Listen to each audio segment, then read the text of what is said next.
Hey guys, Craig with Wildland Outdoors here again. I want to go into another video into the emergency communications area that we've already started. I'm going to go ahead and go over today. You've seen some of the radios that I have. I've got 4 different radios here I'm going to go over just to give you an idea of what's out there. There's far more radios, many different brands. This is just what I have on hand, but I'll give you some ideas of what each radio is, what it's capable of, and some pros and cons of each, and we'll kind of go from there. So give me a minute and we'll get set up and get talking. Okay guys, the first radio I want to talk about is this one here. This is a Midland GXT 795. It's a 5-watt max power FRS GMRS radio. These are the blister pack radios that you can get at Walmart, Dick's, Field & Stream, Cabela's, Bass Pro, pretty much everywhere. Claims to have a 36-mile communications distance. That's not true. I've found it's closer to 2 miles personally. All the reviews and everything I've read on these say, you know, 1.5 miles, 2 miles, maybe 3, maybe 5 if you're lucky. It all depends on where you live, and you know, are you talking out on a, you know, over a river, over a lake. In the city, I found somewhere between 1 to 2 miles to be pretty accurate. It has 42 separate channels and 142 privacy codes. That to me is a large advantage for say inter-household communications or just inter-family communications, because it gives you a little bit more privacy, being able to select one of 42 channels and then having 142 different privacy codes on top of that. It would take some luck for someone to stumble across what the channel that you're working on. It is possible, but it does offer you some level of security. One downfall with this is, you know, the antenna on this radio is fixed. I cannot take it off and put on a larger antenna to get more gain and get more try to get a little bit more distance out of it, unless I take it apart and mod it. Does have a weather radio on it, which has come in handy before during bad storms when we've lost power. Turn the radio on, turn it to the weather channel, sit and listen to see what's going on. Does have a battery pack on the back that will take AA batteries or a charging pack itself, an actual battery pack. I found these radios to be pretty reliable for what I've used them for, so I can't really complain too much about them.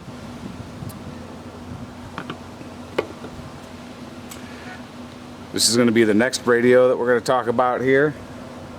This is an Alinco G5T.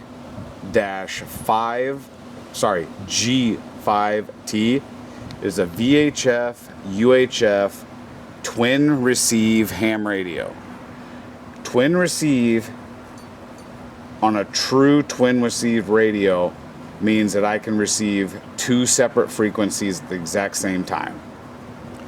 So I can set up to monitor 2 separate frequencies and be able to hear both of them back and forth between this, no problem.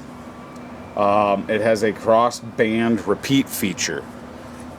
So if I'm using another VHF radio, I can connect to this and have it act as a small repeater to give me a little bit more range if needed. Not the greatest on a handheld like this. It's a much better feature on the higher power mobiles, but you know, still a nice feature to have. You know, it gives you that ability. If I leave this sitting in the Jeep and I have a different handheld that I'm using, or you know, a buddy's got a handheld, I can set this up to forward it out, and you know, out to say the local repeater, and you know, you'll have the ability to go ahead and reach that repeater. Now this is only a 2 to 5 watt radio, and it is capable of repeater tones. Repeater tones are required for getting onto various repeater towers. I do apologize for the dog noises in the back. We're sitting outside grilling, and dogs are just running around having a good time. So, but it does have the ability to get onto repeaters, so you can talk on repeaters and get a little bit further distance. So far, it's been a nice little radio. Haven't had any issues with it. I can swap the antennas on these, so I can get a little bit better antenna, which will give me a little bit better send and receive. So it does have a replaceable battery. I do have 2 battery packs for this one and a cradle to charge it. Again, another good solid radio. I like it so far. I do plan on upgrading to a different handheld in the future with some more up-to-date features. This one's kind of old. Next radio we're going to talk about is this one right here. This thing is legitimately built like a tank. The entire housing on the back is nothing but a giant heat sink. It is a Yaesu FT2900. It is a VHF FM transceiver. It's 75 watts max, but it's capable of 75, 30, 10, or 5 watts. So depending on how much power consumption you would like to use, you can change the power consumption. It does have repeater tones as well, so you can jump onto repeaters. It also has 10 different weather station or weather channels. So again, you know, if I get this mounted up in the Jeep, I can have access to the weather channel or the weather channels to find out what's going on with the weather if, you know, anything goes on. Living here in Iowa, where I'm at, I'm actually in a river valley, so we do get some bad storms, but generally nothing too bad. Last year we did get hit by a pretty bad storm. We were out without power.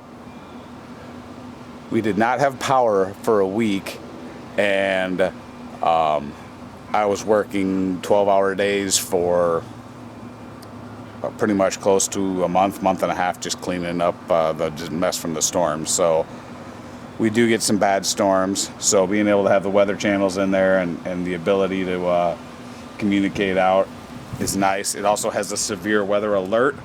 So, you know, if I'm out driving around and severe weather comes in, it will alert me. I don't have to have the weather stations on.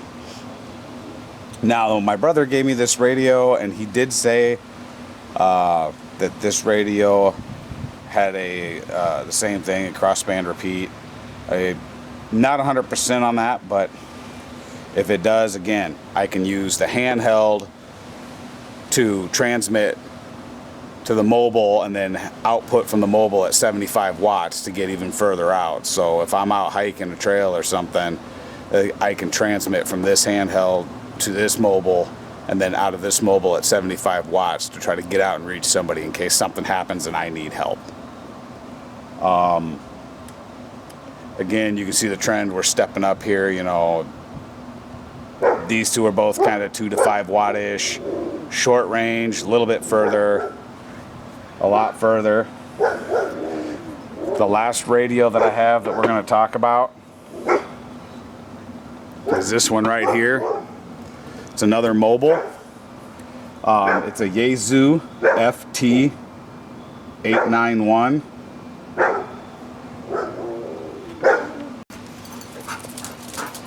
It is an HF mobile radio, HF meaning high frequency. It has a 100 watt capability to it. It does also have the capability of being connected to a PC or a Raspberry Pi for remote control or use with various digital modes. With ham radio, you can use digital modes to send emails, SMS messages. There's a whole host of different digital modes that you can use.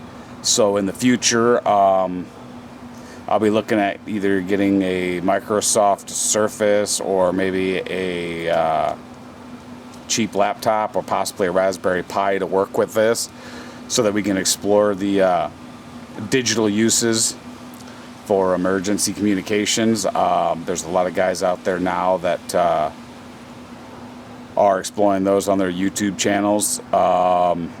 Until I can get into it, one I highly recommend is you can check out the Tech Prepper on YouTube. He has a lot of good videos, and he's been a major inspiration to me getting into this with his Manpack series of making his pack portable radios. Another one is Julian. I believe it is OH8STN Survival Tech Nord. Julian is he's just been a huge influence on getting into emergency communications. He actually focuses his entire channel on off-grid communications. His entire radio setup, even at the house, is all powered by solar and battery packs.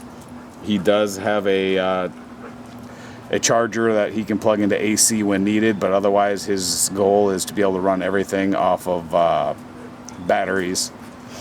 And he's got videos on building batteries and so forth. So some of the stuff that you'll be seeing coming on this channel down the line comes a lot from the Tech Prepper and Julian at Survival Tech Nord. So I just want to give those guys a shout out and let them know, hey, I appreciate what you guys are doing. Keep up the good work, and please, guys, give them a look. They have some good information out there. This radio here is capable of covering various bands from, I believe it's 6 meters all the way up to 80 meters, 160 meters. So the way this works is with a good antenna. Essentially, it sends a signal out that bounces off the ionosphere, and that arc will depend on how far you go. So the departure angle of your antenna will depend on the angle that it goes out and how far you're communicating. So with a near vertical incident skywave antenna, it's essentially a straight up and down antenna. You can get in close, say 500 miles out, but with other radio or with other antennas, there is a possibility of reaching across the oceans, East Coast, West Coast, Australia. People do it all the time. If you're just getting into emergency communications,